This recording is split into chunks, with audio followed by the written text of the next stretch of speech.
What is up, Maniacs? My name is Zach. I am the Millie Maker Maniac. Welcome to another episode of the Millie Maker Maniac podcast.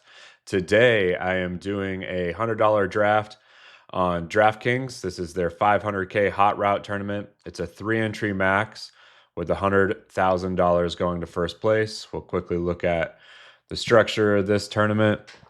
I actually got this entry from a deposit bonus on DraftKings, so nice little setup there. But in your first pod, in your pot of 12, 2 teams will advance out of round 1 and into round 2.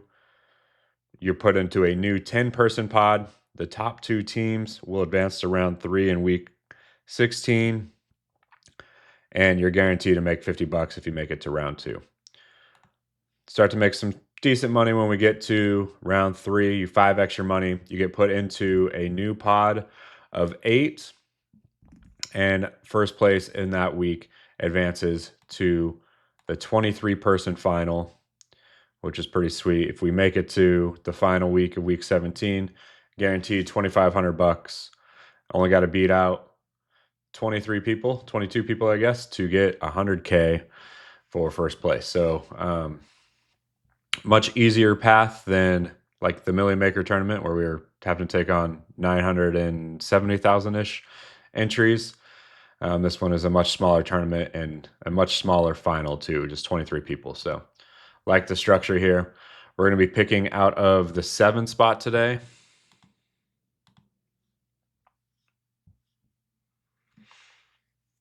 Not my favorite spot in a draft. I would have much rather be on either end. I love the first 4 picks. Really, the first 3 picks are my favorite. And then I like being in like the 10 to 12 range. But we will navigate the middle of the draft the best we can. I am going to play this a little bit different than I would if I was just doing another one of my entries into the Millie Maker, where I'm trying to kind of spread out my exposures early. This one I'm going to take the swings that I feel are the biggest upswings, with highest ceilings, and like the guys that, like, if I were going to do one draft, which is kind of what this is, the guys that I would take. Okay, so this is the first example. Like, obviously McCaffrey is a good pick here, but since I'm just doing one draft, I'm going to go with Jeanty. He's my favorite pick in this range. I think he has massive upside. Their O-line should be vastly improved with Tyler Linderbaum in there at center and Colton Miller coming back healthy as their left tackle. With Clint Kubiak in there as a play caller, it should be vastly improved from last year. Ashton Jeanty had 1,112 yards created last year, but only ran for 975 yards. So created more yards than he actually gained. Just giving you an idea of how often he was hit behind the line of scrimmage. I want to make a big bet on him with a better offensive line and with a better coach. I think he is likely going to finish as RB3 this year. And I also really love his Week 17 matchup against the Cardinals. I think that he could be the dude that you have to have in Week 17. So I'm going to make bets on that, especially in a tournament like this where this is a 3-entry max. I can't really have my exposures spread out in this tournament, and I want to bet on the guys that I think are the best bets. So even though I have Jeanty ranked lower because I have like 22% of him in the Millie Maker, I just want to spread that out a little bit in the Millie Maker. I don't want to have like 40% Jeanty. I don't want to make that big of a stand in the first round. But in something like this where I get one shot at it, I will take him early above ADP because I think he's the guy that's going to score the most points of everybody that's left. And I think he's the guy that has the best chance of having a huge Week 17. He's got a pretty sweet playoff run in general. We'll pull that up after we make this pick coming up here. So the name that's jumping out to me right now is actually Malik Nabers. This would be a good chunk ahead of ADP. Sounds like he's going to be practicing with the team next week. My thought is if Nabers didn't have the injury, which obviously he did, but if he didn't, he would be probably pick number 5 or 6 this year. But because of the injury and because we thought for a long time that he was going to be missing time this year, but now it's looking like he's not. It looks like he's probably going to be ready week 1. He's fallen in the draft. So even though I'm taking him ahead of ADP, I still think I'm getting a really good value there. I've got a guy that has a true possibility of being wide receiver 1 this year, and definitely a really good shot at wide receiver 5. And I think, let's see how he was drafted here.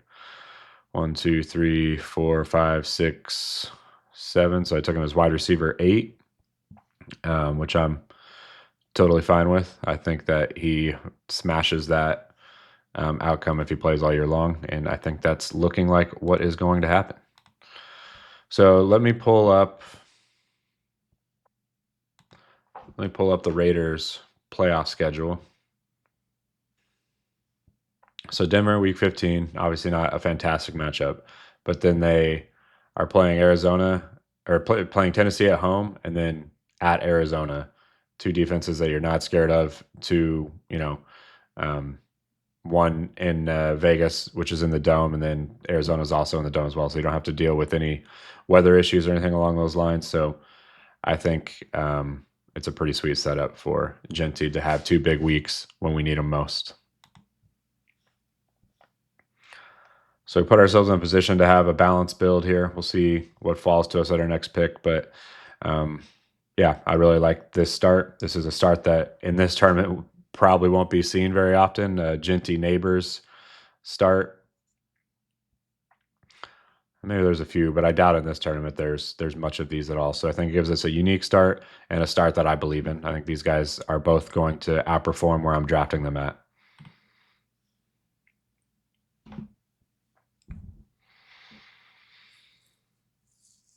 I don't have a ton of McBride, but if McBride were to fall to us at 31, that'd be fun with the Week 17 game stack there. McBride goes off the board, so that is off the table.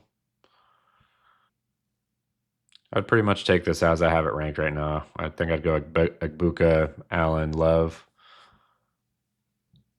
in that order. So we'll just see how it falls and take it how it comes.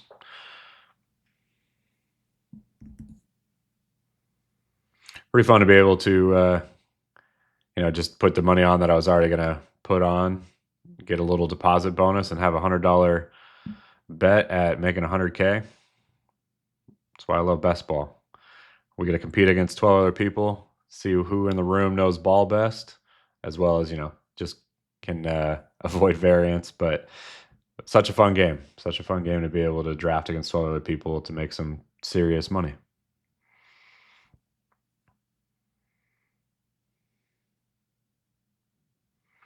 All right, so it looks like it's going to be an Egbuka team. Gives us 2 solid quarterback options stack with Jackson Dart and Baker Mayfield to tie together with Malik Nabers and Emeka Egbuka. And then we got our hero RB build starting right now. So we'll see if we go wide receiver or running back here. I'm open to either. We'll just kind of take it. I feel good about this range of just taking it how I have it ranked. I don't have a ton of Egbuka. I'm trying to get my exposure up to him a little bit. I'm trying to get up to the 8% range. Let's see where I got him right now.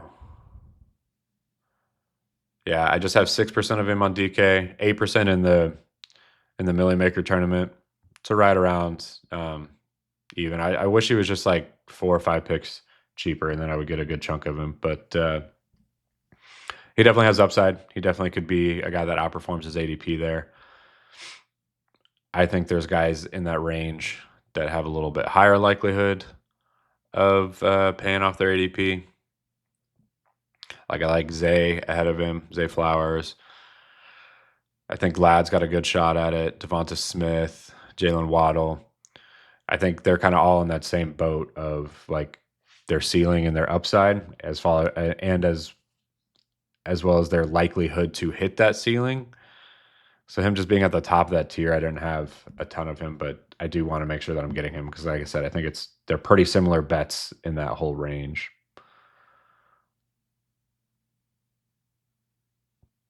So we got T, Waddle, McMillan. That's how it's falling to us right now. We could also go Skattebo and make a bet on the Giants, which I don't mind. Yeah, I think I'm going to lean into that, actually. Reports have been good about Cam. I think he's got a real opportunity to be a workhorse, be a guy that, is a 3-down back getting 20-ish carries and 5-ish receptions every game. Like, that's the type of profile that at his ceiling he could hit, and that's a profile that can be a league winner. That's a guy that can be 30% plus advance rate. My ownership percentage on him, when I was looking through my rankings this week, I really want to make it. I made an adjustment to make sure that I'm getting more of him. I have at 6% right now. I'd like that number to be closer to in between 12 and 15%. So I'm going to make him a priority in drafts moving forward. Getting him in a big money draft like this is helpful for that as well, as far as my total investment into him during this best ball season. My total budget for best ball is going to be somewhere around 10 grand for the year. Obviously, a big chunk, but I think there's an edge there. I've put in a lot of work. I feel like I know more about every player than most people in the pods that I'm competing with, and how that correlates to the game of best ball itself, the different range of outcomes. So I do feel like I have an edge there, but we'll find out in 5 months whether or not I burn 10K or whether or not we got a lifestyle change. And in this case, we hit the 100K, and obviously I've already drafted the $3 million team in the Millie Maker. So that's a lock. I'd say at least 90-10 that I'm the favorite there. When I got some of my Jonathan Brooks in the 140s, I got a lot of those teams. 42% Brooks is looking pretty sweet today with Chuba Hubbard's hamstring injury. Obviously not rooting for injuries at all, but that's one that could very much work in favor of my 42% Brooks on DraftKings, and I actually have 68% of him on Underdog. So feeling pretty good about those positions. I think his upside is through the ceiling. Like, he really could be RB5 this year. All right, so two guys, or a guy that I'm prioritizing, or I hope follows me right here, is Parker Washington. I'm positioned a few spots ahead of ADP. We'll see if he falls. One more spot. Let's go. Come on. He does not fall. In a draft where I am just drafting this one team, I'm going to go down here and get Bucky. I think he's a bigger upside swing. Mike Evans, I have doubts he makes it this season. The substation, I feel like, is could strike again. I have like 6% of him in the Millie Maker. Like, I think 6% of the time he could make it through a season and have a top 12 wide receiver season that he's had in the past. But I don't want to in a tournament like this where I only get 3 total bullets. I'm not sure I want one of those bullets to include Mike Evans and all of the age and substation concerns that are there. So we will add to our Buck stack. We got 2 nice RB1 and wide receiver 1 stacks with Cam Skattebo Malik Nabers set up, and Bucky Irving and Emeka Egbuka. That is pretty fun. Considering going Drake May here, if he does get to us, we can backstack him with guys like Dobbs, Hunter Henry, Eli Raridan. So he's a guy that I think just has a solid season. But then we also do have the option, if we want to just keep our stacks rolling and pursue it with Dart and with Baker Mayfield, we could do that as well. It's really not a skill position player in here that I'm like in love with either. So I think I'm just going to go with May. Yeah, we'll go with May here. And then we'll see if Brooks falls to us. I'm having way above ADP. I have him ranked as my 66 highest player.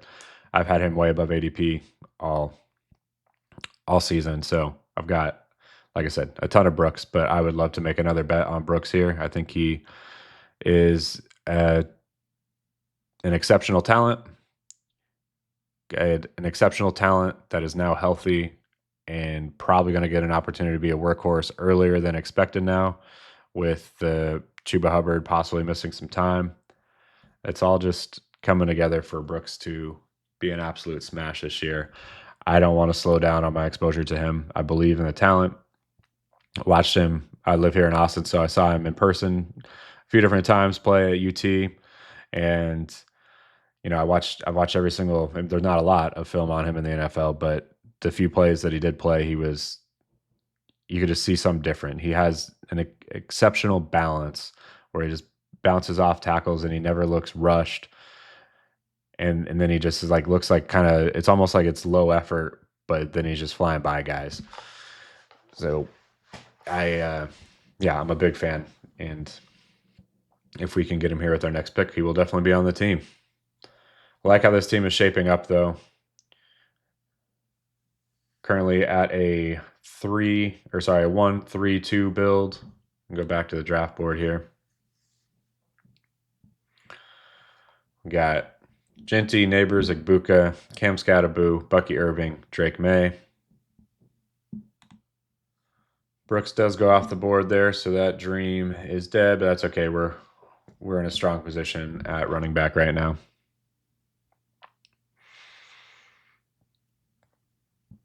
Kind of wish, in hindsight, maybe we should have gone Brooks and then Hurts, but I feel good about May. We'll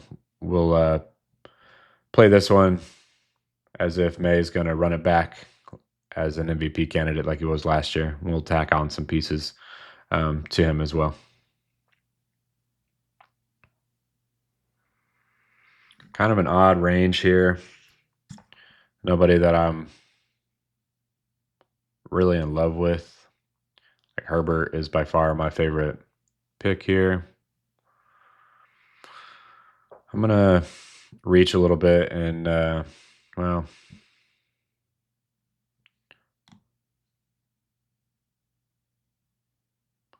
just going to take Herbert. I think he's just too good of a value here. And then on the way back, I'm going to take Fannin. I was thinking about just taking Fannin right there. Would have been a pretty big reach. But he's just a player that I have a lot of confidence in. If you've seen my video on my top 5 QB exposures, you know that Shedeur is a guy that I have a ton of exposure to. He's my second highest owned quarterback. And I have a lot of belief in him. But I think Fannin's a big part of that. But Herbert, I think we have 2 of the favorites to be MVP candidates this year, and as well as being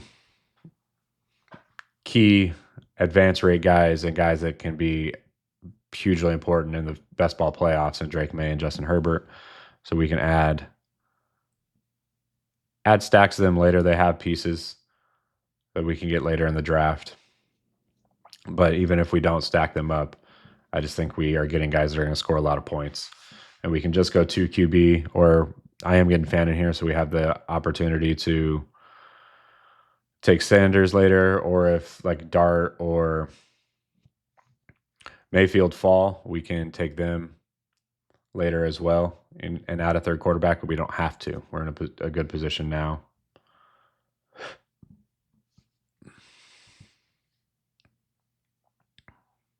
And I just think Fannin is the best pick on the board right now, as you can see via my rankings. So we're going to lock that in. So let's go back to the draft board. In this team, we got Ashton Jeanty, Malik Nabers, Emeka Egbuka, Skattebo, Bucky Irving, Drake May, Justin Herbert, Harold Fannin. It's a fun team. I really like the running back wide receiver stack. when people think about stacking, they always think about just quarterback and pass catchers. But, in DFS, and which is kind of what week 17 is, the most common stack that is a good stack, like both guys are top 10, is actually running back, wide receiver. RB1 and WR1 is the most common combination. So we got two of those combos, which I like a lot. A really sweet week 17 matchup for our boy Jeanty. And then we got two elite quarterbacks that these are both guys too that can have really big weeks, and they just kind of just spread the ball out. So you don't necessarily have to have a stack, because like the guys that they throw touchdowns to, like they could throw 4 touchdowns, but they can go to 4 different guys that have 50 yards and a touchdown, which is usable, but it's not like the boon you have to. So you don't need to like go nuts for those stacks. If they fall your way, then yeah, sure, we'll take like a QJ. Like obviously we can't get a QJ here. He's already gone. Where'd he go? Yeah, he was taking a pick 72. So even though we can't add, if like QJ had fallen, obviously that would have made sense to take, but he didn't. And I'm totally okay with like adding on like a Trey Harris or even like a Charlie Kolar or something later. The guys are much cheaper, and if they get 50 yards and a touchdown, that can really pay off. But these higher guys, like you need them to really be like, 100 yards and a touchdown or two to really hit that spike lineup that's going to win a milli maker, because you're competing with all these other guys that might not be connected to your quarterback, right? Like, JSN and Amon St. Brown, Puka, Jamar. Like, we can't be expecting Quentin Johnson to compete there. So sometimes just having, if the quarterback spread it around a lot, they're not necessarily the best QBs to stack, even though they tend to be more pocket passers. Just something to consider, making sure that we're not overstacking and understanding why we want to get correlation to work in our favor, but not chase it just for the sake of getting correlation.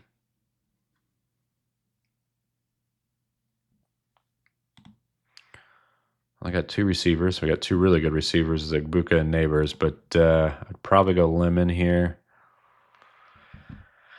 if he falls to us. He is dealing with the hamstring injury.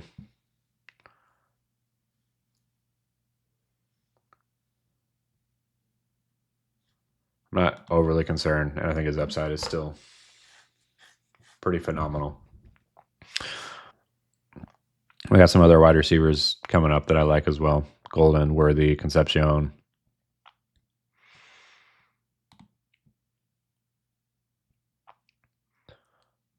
Dart goes off the board, so we couldn't have done it even if we wanted to, but I'll take Lemon here.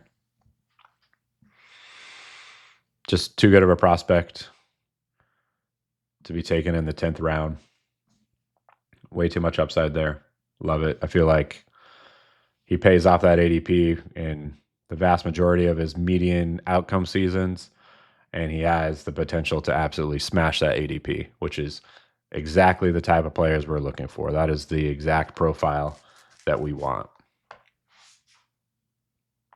2 guys that I was hoping would fall, and Matthew Golden and Ja'Cory Krosky-Merritt do not make it back to us. Let's see. Wide receiver wise, we probably would need to take Dobbs. We could see if Dobbs falls to us at 127. That'd be a 5 spot drop. I think I will just go ahead and pull up Dobbs. The guy that I like better is actually Concepcion, but I think we got a decent chance of him falling back to us. So I'm going to go Dobbs here and then hope that Concepcion falls back to us. Let's see if we can get lucky here. I mean, it would be right at ADP, but would love for him to have. I like him over Dobbs, I guess is what I'm trying to say. So, but I obviously would prefer to have both on the team. I think that would make this wide receiver room a lot stronger. Plus, we got the correlation with May there. So I'm going to take the risk to let him fall. He's been climbing up boards a little bit with some buzz in camp. Denzel Boston actually has been climbing up boards more. So yeah, maybe there's a good chance here. Maybe the Denzel Boston buzz can protect us and let our Concepcion get back to us. He was Baker off the board, so we will not be getting stacks with either of our top 2 receivers, but I am good with that. When we think of the stacks, we're always like, okay, my guy throws for 400 yards and 4 touchdowns, and 2 of those touchdowns go to wide receiver 1. But there's lots of times where wide receiver 1 has 100 yards and 2 touchdowns, and the quarterback just throws for 250 and 2, and that does us no good, right? So again, we don't want to get overstacked because we want to play scenarios out where wide receiver 1 goes off on his own without the quarterback, and then we have the other quarterback that has a bigger week. So I made it a conscious effort this year to make sure that I'm not reaching for stacks as much and just taking who I think is going to score the most points or has like the most weekly upside. Trying to stack teams with as many players that have low floor, like our small miss, big hits. That's really the key to best ball. You can have a team that at their median outcome, they all pay off their ADP, and then when a few of them hit their ceiling, you smash. That is a good best ball team, and that's a team that could go on a run in the best ball playoff format. So really liking how this room is falling out, as well as our correlation on this team. Concepcion does fall to us there. Nice little win. So we also are setting up adding Shedeur to this team in like the 18th round to get us a 3rd QB and a nice fun series of stacks that can pay off for us in the best ball playoffs.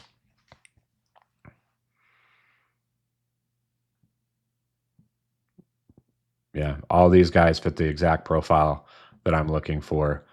Jeanty is the one that, he does kind of need to hit a ceiling case, but anytime you're in the first round, you need your ceiling to pay off ADP. But I think Nabers' median outcome definitely pays off his 18th overall pick here and has potential to be a top 3 or 4 guy. Egbuka, I think he's a little bit more like has potential to be a big miss than I would love, but in this range, all of these players are kind of in that same profile. So there's not really much you can do there in the 3rd, but he definitely is a guy that has a big ceiling. So he meets that component. And Cam and Bucky are both guys that I think they just have their average seasons. They definitely pay off their ADP, and their ceiling cases are way above where they're being taken there. Okay. Feel pretty good across all positions here. I think I'm just going to reach and get Denzel Boston and just lock up this Browns pass catcher scenario, and then we'll get Shedeur later.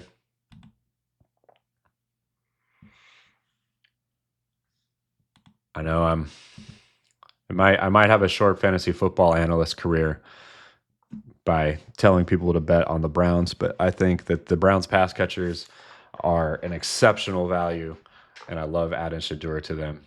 When Shedeur proves the haters wrong and balls out this year, and even if he doesn't ball out, even if he's just like QB 20, but he has a few spike weeks, the value we're getting here is pretty legit, especially if one of those spike weeks comes in week 17 against the Colts.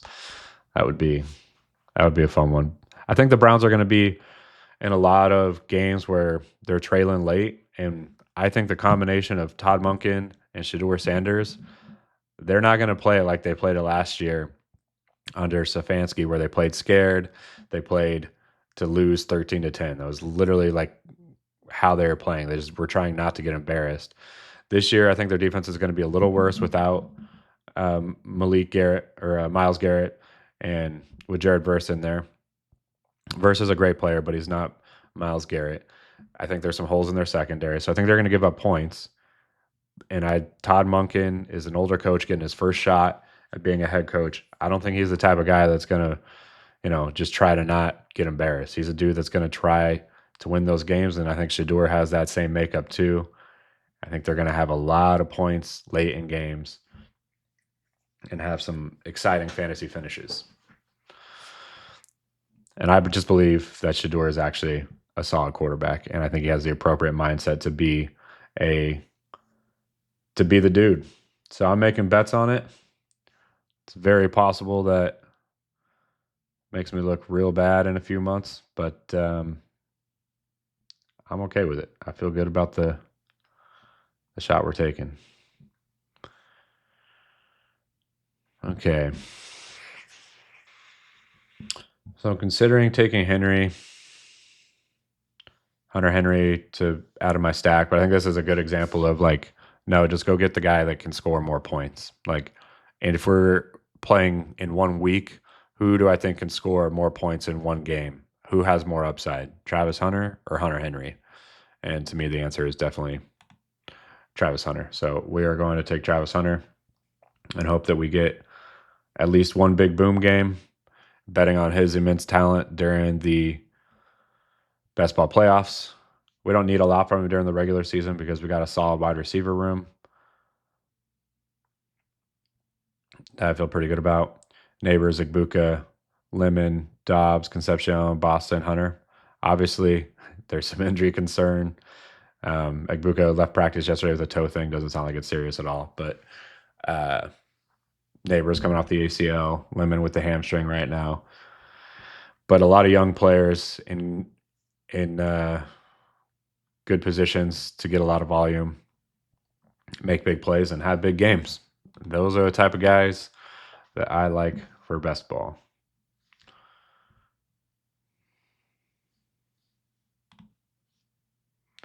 We are at a 2-3-7-1 build right now.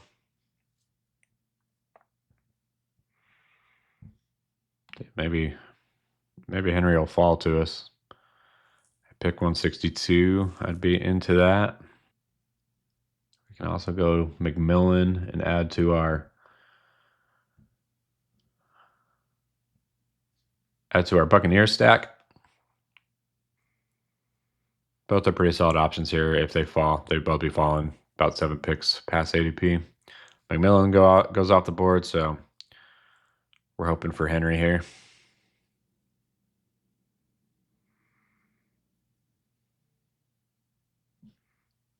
Really hope Henry gets here now because any of the other guys I was thinking either Lloyd, yeah,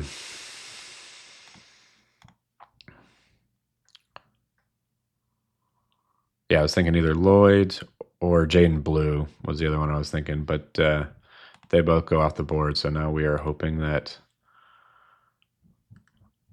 Hunter Henry falls to us, and he does. So we do get to add to that Patriots stack. And we got Drake May, Romeo Dobbs, Hunter Henry. Our other stacks are we got the Browns with Casey Concepcion, Denzel Boston, and Harold Fannin. Then we got 2 RB1 and wide receiver 1 stacks with Cam Skattebo and Malik Nabers, and Bucky Irving and Emeka Egbuka. And then we got 3 guys solo with Jeanty, Lemon, and Hunter, all with solid upside, which is what we are chasing. Would love for Trey Harris to get to us at our next pick.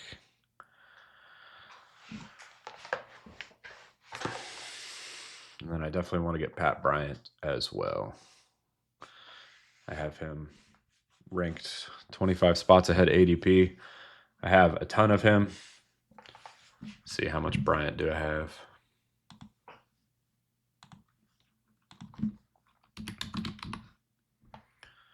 I've got 18% of him on DraftKings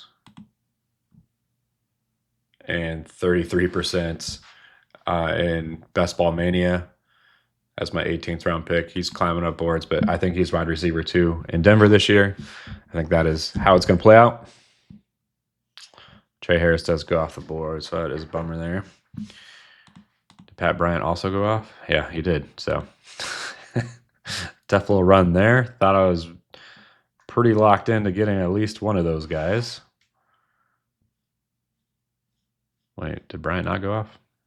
I must have switched it back over to ADP. Okay, yeah. All right, so he is there. We're okay. Tight end wise, we're relying a lot on Fannin on this team, which I'm okay with. We can add like a Kolar late and a Raritan late too. I don't mind that. Maybe we'll just go Kolar Raritan in rounds 19 and 20. Take Shedeur in 18. And we just get the best value we can at any position. Oh, we do have 2 tight ends, so we don't. I forgot we got Henry. Yeah, so we're fine there. We don't got to worry about that. I'm not taking Gatson right now, even though I have Herbert. I've got like 20% Gadsden, and he's working with a third team, so I think I've made my bet there and hope it works out, but I don't need to add to the misery. Okay, so my next 2 picks, I'm just going to go Pat Bryant and Shedeur Sanders and lock up just the value that I think is there and get the stack locked up for the Browns. And then we'll probably Kolar over Raritan since we already have Henry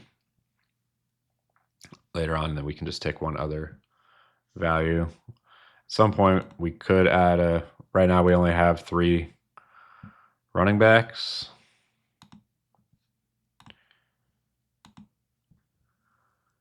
Ray Davis is in consideration if he gets there. Actually, I'd probably go him next and then go Shedeur. I think there's a decent chance that Ray Davis gets a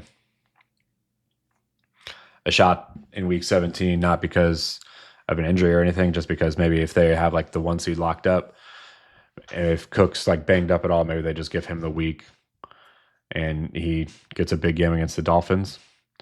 So I think that's another out that you could have for him having value. And then obviously if Cook does get injured and he's a guy that's going to get a massive workload, so there's always risk of that, he's got really solid contingent upside, and even more so now with Ty Johnson getting injured a few days ago. All right, let's see if we can go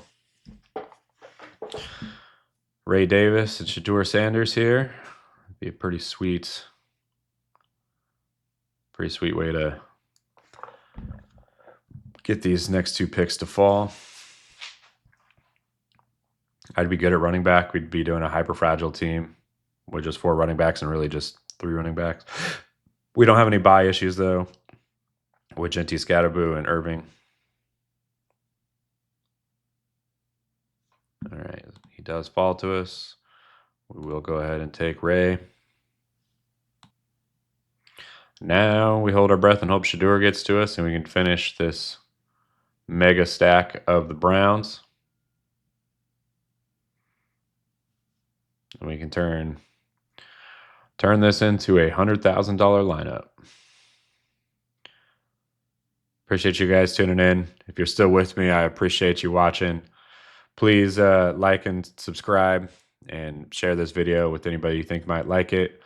Anything you can do to help me grow my exposure, the more likely I am to be able to quit all my other jobs and do this full time and bring you guys the fantasy football content that you want and I've always dreamed of giving. So appreciate the support, my friends.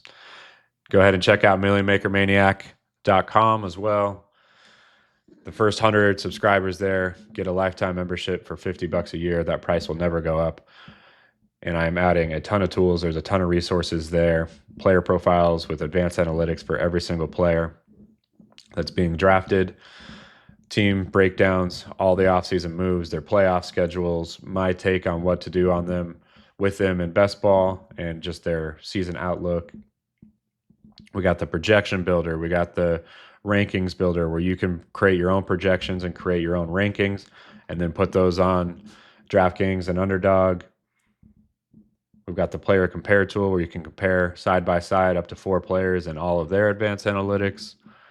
And then we've got the best ball deep dive section that I've done where I reverse engineered every single season of Best Ball Mania and show you my takeaways and what that means in approaching best ball moving forward. Learned a lot in that process, and I think it can provide a lot of value for you as well. Shedeur does fall to us. So we do complete that stack. Really like how this has come together. So we got Drake May with Romeo Doubs and Hunter Henry. Right now we do have a naked Justin Herbert, but we'll probably add a Kolar with either our next pick or the following pick. Then we got Shedeur Sanders, Casey Concepcion, Denzel Boston, and Harold Fannin. We are betting on the Browns, and we are betting on them big time, and I feel good about that bet. I feel really good about it. Then we got the core of the Giants offense this year. I think they are likely to be very concentrated between these two players. I feel good about having both of them in Cam Skattebo and Malik Nabers. Similar feeling about Bucky and Egbuka. I think Bucky is a great value in drafts right now. I don't understand why he's falling as far as he has. Then we got our stud Ashton Jeanty with a nice playoff schedule of Tennessee and Arizona. We're looking for those 30 to 40 point games from our number one pick in week 16 and 17, hopefully, to carry us to that's $100,000. And then we got some solid value pieces in Mekhi Lemon, Travis Hunter, Pat Bryant, and Ray Davis.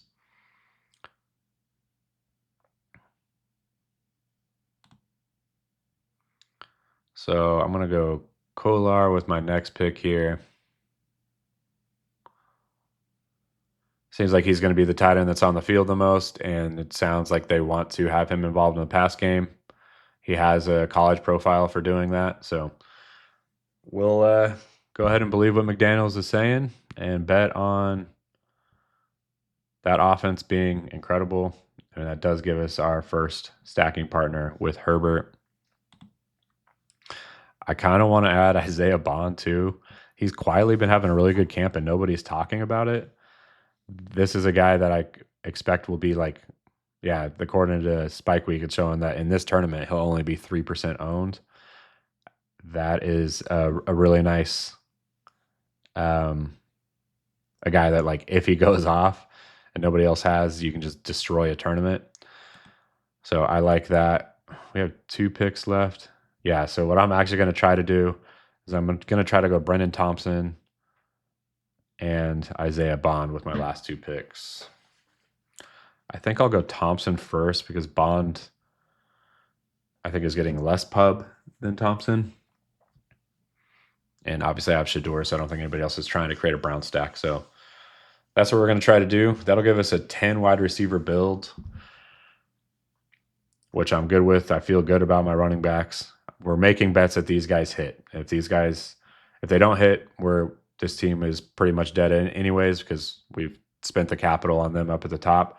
So I'm making bets that these guys all hit in Jeanty, Skattebo, and Irving. I think they all have running back 12 upside and a pretty good chance of hitting that. We're just making a bet that basically parlaying that this is the season that occurs, that they all are top 12 guys. And then we just got Ray Davis as a contingent upside swing down here for our other running back room, but we only need to fill 2 spots where this team is counting on the wide receiver to hit the flex, and then just 2 out of these 3 running backs having a decent enough week in and week out, which I feel pretty good about. So now we're just going to take some more shots on that, like, big 1 week upside swing with the pass catchers, with our quarterbacks. And these are 2 guys that are big play guys. Both Bond and Thompson are guys that are going to be running vertical routes and are guys that can catch that random 60-yard touchdown. You know, you can have that random week where a guy gets a 60, 70-yard touchdown. He gets 2 other catches for, 35 yards or so, and all of a sudden you got 4 for 105 and a touchdown that hits your lineup from your 19th and 20th round that ties in with your quarterback that had the 40-point week, and he ties in with your quarterback that had the 40-point week that with a player that nobody else had in Bond and Thompson. That's how you take these tournaments down. I think these are good, deep cuts that the outcome is realistic. Like, I know it sounds unlikely, and it is unlikely, but these are 2 guys that have profiles that are showing up in camp and are connected to quarterbacks that we have that have big play potential. Those are perfect 19th and 20th round picks to me. Now all of a sudden we have 2 guys stacked with Herbert. and where they're priced at, if either of these guys just get a touchdown in any playoff week, they're likely going to hit our lineup and give us some unique elements to our team that other teams aren't going to have that can help us advance. It can help us, have that little edge on other Herbert teams or other. I mean, there's not going to be as many Shedeur teams either because he wasn't getting drafted for a good chunk of the season in best ball season. I mean, man, this is a team that, if you're just trying to focus on ADP value, you're like, wow, this is a garbage team because I pulled up a few different guys at a few different spots. But when you commit to the story of your team, like I am here, and the build, this is a team that makes total sense to me to hit that, to be able to hit big weeks in the playoffs and to advance. I think we're getting values even on the dudes that we pulled up higher than ADP. I think the market just has those guys mispriced. I am going to continue to lean into that and just hope that I know ball better than the other 12 guys. All right, my friends, here it is. This is a team that's making 100K guaranteed. Starts with Ashton Jeanty, took Malik Nabers in the second round, followed by Emeka Egbuka, Cam Skattebo, Bucky Irving, Drake May, Justin Herbert, Harold Fannin, Makai Lemon, Romeo Dobbs, KC Concepcion, Denzel Boston, Travis Hunter, Hunter Henry, Pat Bryant, Ray Davis, Shedeur Sanders, Charlie Kolar, Brendan Thompson, and Isaiah Bond. We have some pretty sweet stacks with our quarterbacks. Drake May with Romeo Dobbs and Hunter Henry, Justin Herbert with Brendan Thompson, and Charlie Kolar. Shedeur Sanders with Casey Concepcion, Denzel Boston, Isaiah Bond, and Harold Fannin. Let's freaking go Browns. Those are words that have bit me in the ass before. The last time I was really about a Browns guy was Trent Richardson. So what could go wrong, my friends? What could go wrong? I'm a lot more informed than I was, though, when I took Trent Richardson. That was just, high school fantasy football days where you think you know all, but you really don't know anything. Really been diving into the research at a much higher level this year, so feel really good about where we're at. We also have stacks of Cam Skattebo and Malik Nabers and Bucky Irving and Emeka Egbuka. So a nicely correlated team, a lot of upside. This feels like 100K to me. All right, my friends, if you're still with me, I greatly appreciate you. As always, please smash that subscribe button, share this with your friends, help me get some more exposure, and check out millionmakermaniac.com. Thank you, my friends. Good luck, Maniacs. We'll see you in the next episode.